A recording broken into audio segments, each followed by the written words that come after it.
여러분에게도 소식이 궁금한 사람들이 있으시죠? 언젠가 인연이 닿아 마음을 나눴던 이들이 있었기에 지금의 우리가 있다고 생각해요. 이제 소식을 알 수 없으나 그들과 함께했던 사랑이 얼마나 소중했는지 시간이 갈수록 그 가치를 깊이 느끼게 됩니다. 세상에서 가장 중요한 가치가 뭘까요? 맞아요. 바로 사랑이죠. 물처럼 공기처럼 흐르고 있는 사랑이지만 우리가 살아있을 때만 할 수 있는 게 사랑이잖아요. 사랑은 정신 못 차리는 사람을 정신 차리게도 하고 제정신인 사람을 정신 못 차리게도 하는 마술 같은 힘을 가졌어요. 사랑은 보이지 않고 들리지도 않아요. 무슨 맛이라고 정의할 수도 없죠. 하지만 우리는 알아요. 사랑이 얼마나 좋은 것인지. 사랑하는 순간만큼은 시간이 멈췄으면 하는 생각이 드는 이유를 너무 잘 아실 거예요. 같은 것을 봐도, 같은 소리를 들어도, 같은 것을 먹어도 사랑하는 사람과 함께라면 그동안의 것들과 다르게 느껴집니다. 책의 뒷면을 보면 오래 만나세요. 셀 수 없고 헤아릴 수 없을 만큼 최고의 기억을 담으세요. 중요한 건 사랑한 만큼의 여운일 테니 그 여운으로 힘이 드는 건 아무것도 아닐 테니 라는 문장이 적혀 있는데요. 정말 그렇죠. 찬바람이 불 때마다 사랑의 여운이 우리를 따뜻하게 안아줄 거예요. 책의 중간쯤에 있는 당신이 행복하다는 소식을 들었습니다를 들려드릴게요.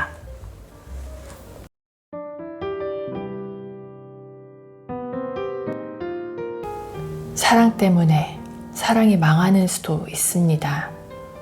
사실 사랑을 살리는 것은 사랑의 위대한 힘 때문이지만 사랑이 죽는 것은 사랑의 균형 때문일 때가 많습니다. 사랑은 얄궂게도 상대를 가져야 한다는 속성이 있어서예요. 사랑하는 일, 있는 그대로 한 사람을 사랑하기란 얼마나 어려운 일인가요? 굳이 사랑을 내 것으로 만들어야 하고 내 마음 위주로만 상대를 당겨야 했던 날들은 우리에게 상실의 고통을 안겨줍니다. 그렇지만 그게 다가 아닌 것. 사랑의 힘은 무엇도 될 수 있게 하고 그 무엇도 가능하게 했습니다. 창문 유리에 내려앉은 빗물, 초록을 뒤집어 쓰기 시작한 앙상한 나무까지, 삶의 에너지로 내려앉은 햇살, 이 평범한 것들도 사랑으로 인해 짙은 감흥으로 다가올 뿐 아니라 다시 태어난 것만 같은 환각도 가능하게 해요. 나같이 사랑이 많은 사람을 만나면 안 돼요. 사랑이 많고 넘치는 것은 명백히 꾸짖을 일이지만 나와는 반대로 당신에게 사랑이 없다면 그런 당신을 만나지 않겠다는 말과는 또 다릅니다. 당신을 처음 만나고 마침 나에게도 어느 날부턴가 몸속에 나비 한 마리가 날아와 앉은 느낌. 아니, 나비보다는 크고 날갯짓도 더 커서 새라고 밖에는 부를 수 없는 감정이 심장 한가운데 앉아 있습니다. 먹이를 주는 것도 아니고 따로 새장을 만들어주는 것도 아닌데 그렇게 얼마간을 퍼드덕거리고 노래하고 심장을 쪼아대기까지 합니다. 그렇다면 다시 뭐라 부를까요? 이 새 한 마리를요. 하지만 이 존재 덕분에 힘이 납니다. 이 존재에 맥없이 기대게도 됩니다. 이것이 바로 사람의 일입니다. 인연을 끌어들이지 않고는 살 수 없는, 어쩔 수 없는 일. 아주 조용한 불빛이 드문 곳에 서서 밤하늘을 올려다보고 있으면 조금은 알 것 같은 기운들이 몰아칩니다. 너무 모르고 살았거든요. 그리고 잊고도 살았습니다. 아주 중요한 것들을요. 별이 흐르는 길을 따라 줄을 그어 이렇게도 이어보고 저렇게도 더듬어 찾아봅니다. 호젓하고 먼 곳이라면 더할 나위 없이 완벽할 것입니다. 그 휘황찬란한 밤하늘의 문장들을 따라 읽으면 우리의 사소함들이 얼마나 별것 아닌지, 우리가 살아있다는 것이 얼마나 찬란한 일인지 알게 돼요.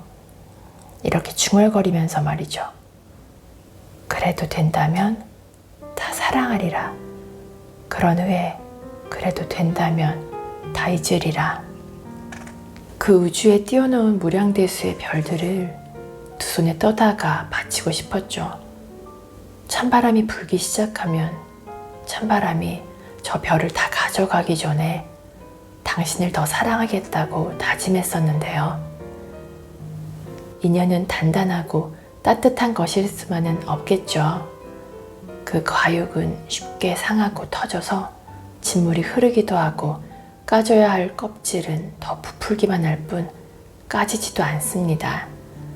그 오묘함 앞에서 우리는 기쁨 대신 눈물을 쏟기도 하는 것이겠죠. 그러나 인연이 아니라면 어떻게 사람이라는 별에다 싹을 틔울 수 있으며 짧지 않은 시간 동안 어찌 서로에게 묶일 수 있단 말인가요? 다르게 살아온 것이 분명한데 어떻게 두 사람이 하나로 묶일 수 있단 말인가요? 우리는 인연인 것에 갉아먹히기도 하지만 그렇더라도 우리는 분명 인연인 것으로부터 태하나를 더 얻고 맙니다. 이것만은 진실이에요. 투명하면서도 완벽한 진실. 만약에 말입니다. 우리가 이번 생에 꽃으로 태어났는데 꽃을 피우지 못하고 사라진다면 말입니다. 꽃으로 태어났다고 할 수도 없을 것이고 망한 인생이나 다름없을 텐데 말이죠. 꽃으로 인사하고 꽃으로 서로의 존재를 알아봐야 하는데 꽃으로 피지 못한다면 이번 생에 제대로 온 거라고 할 수 없는 건 아닌지요.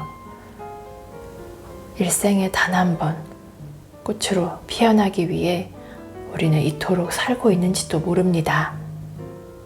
그 꽃은 어떤 행복이기도 하며 어떤 성공이기도 할 것이고 어떤 깨우침이기도 할 것인데 그렇다면 인생의 마지막에 꽃을 피워놓으라고 말할 자는 누군가요?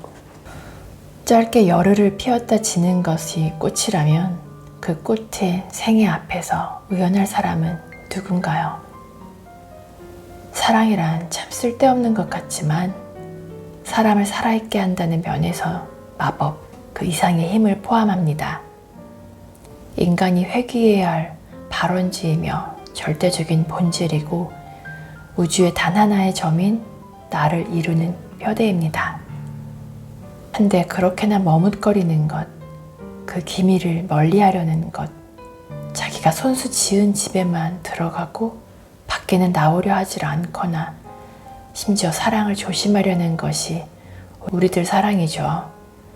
그렇지만 사랑은 전 생애를 걸고 생애 자체를 증발시켜버리는 애틋함 그 자체라서 여릴 수밖에요. 그러니 사랑은 차라리 꽃입니다. 사랑의 순간과 사랑의 절정과 사랑의 소멸, 이 모두가 한 송이입니다. 그 꽃의 향기는 사람을 미치게 하는 힘이 있다는 것만으로 당신에게 필요합니다. 그러니 사랑으로 무엇을 할 수 있을 거라고 기대하자고요. 꽃이 전생애를 걸고 피어나듯 당신도 이제 꽃처럼 피어나자고요. 아직껏 사랑할 수 없었다면 사랑할 수 있을 때까지 그 꽃에 집중하자고요. 대부분의 사람은 사랑을 하고 대부분의 사람은 사랑을 잃고 대부분의 사람은 사랑을 기억하겠지만 사랑을 기억하는 편이 제일 나을 겁니다. 살아갈 힘을 남기자면 그것입니다. 책을 다 읽고 나서 이런 생각이 들었어요. 당신과 내가 같은 마음으로 사랑을 한다는 게 얼마나 놀라운 기적인지 말이에요. 대부분의 사랑은 불꽃이 붙기도 전에 싸늘하게 식어버린 촛불처럼 이루지 못하기도 하니까요. 그러니 지금 여러분 곁에 있는 사랑하는 분들과 이 책을 함께 읽으면 좋겠다는 생각을 했습니다. 오늘도 끝까지 들어주셔서 감사드리고요. 구독과 좋아요, 댓글은 큰 힘이 되니 꼭 기억해 주세요. 즐거운 하루 보내시고 다음에 또 만나요.